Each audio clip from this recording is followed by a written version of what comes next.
somewhere. What do you think? It was Dino Bravo. You know, I got a letter the other day, Milt, from some little fan, and I can't remember where it was from, who told me they know who the destroyer is. And who is he? This fan thinks the destroyer is Bob de la Serra. But the way the letter read, you know, I know that the destroyer is Bob de la Serra. Let me go on record as telling you this. It is not Bob de la Serra. It is not Bob de la Serra. There are certain telltale signs that I would know if it was Bob de la Serra. Well, I'd recognize. No, but I'm just saying, George, I feel I know this wrestler. This is what I'm saying. You should. You're having coffee with him this morning. Well, that's not true. I didn't. I know that's true. It's just a little funny. You know? But no, what I'm saying, I do feel that I know this wrestler. I feel that I recognize him, and I have a suspicion who it is, which I don't want to voice because that would be unfair. But he's going to have his hands full with Billy Black Two Feathers. And George, why don't we fill the fans in Newfoundland in on who Mr. Two Feathers is going to have his hands full with this week? Go ahead. Well, it seems to me that he's got a series of tag team matches coming up. Am I correct? It's true. Got a heck of a partner, one of the favorite, I guess, all-time favorite wrestlers in Newfoundland, the great Arriba Luis Martinez.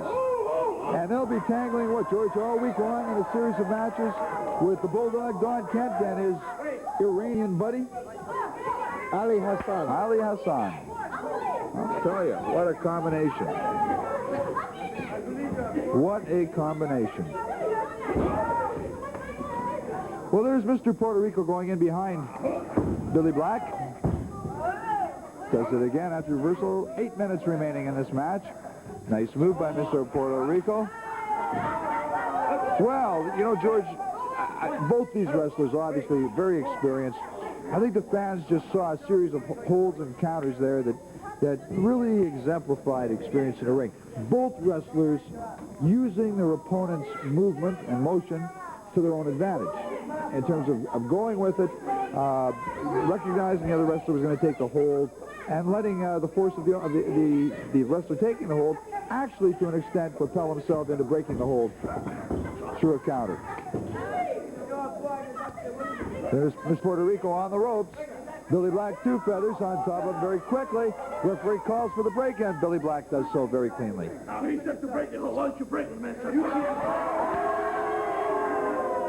Mr. Puerto Rico engaging a little bit of verbal diarrhea with Billy Black Two Feathers.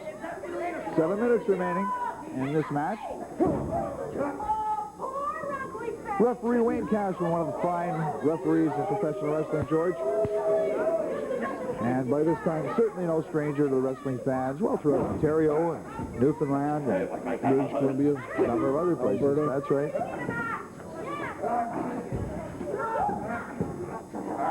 Mr. Puerto Rico it looks like he's ripping apart the mouth of Billy Black Two Feathers. Obviously, Mr. Puerto Rico, George, an experienced wrestler. Look how he's keeping well, referee Wayne Cashman got down there well.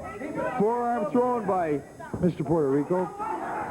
Just saying that Mr. Puerto Rico was keeping the illegal portion of the hold, George, well hidden from the referee, which is the mark of a wrestler well experienced. 1, 2, 3, 4, bring it.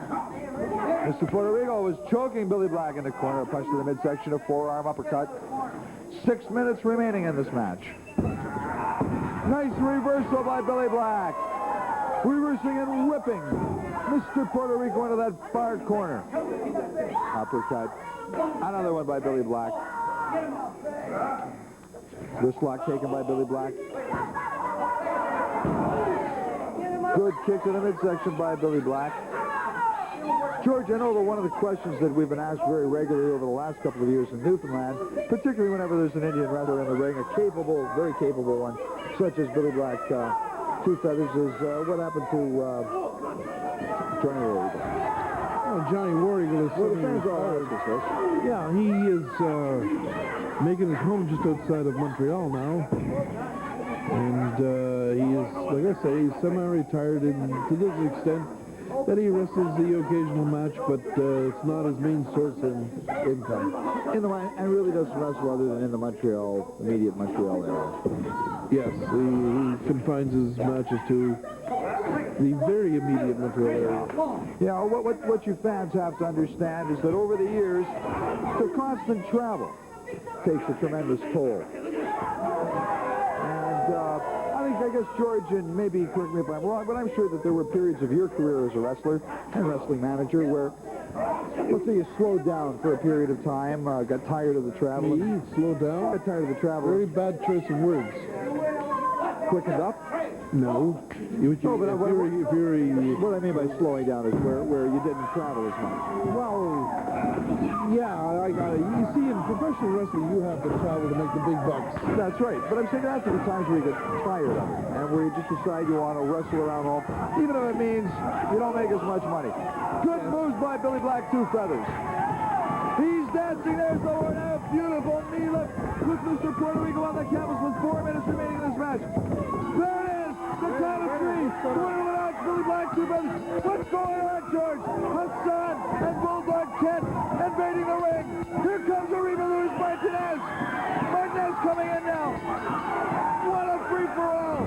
There's Hassan with his headdress knocked off. Martinez going after him. The headdress is in the ring, as is the headband. Here comes Mueller. Here's Martinez around behind now. Mueller would grab Kent. They're all running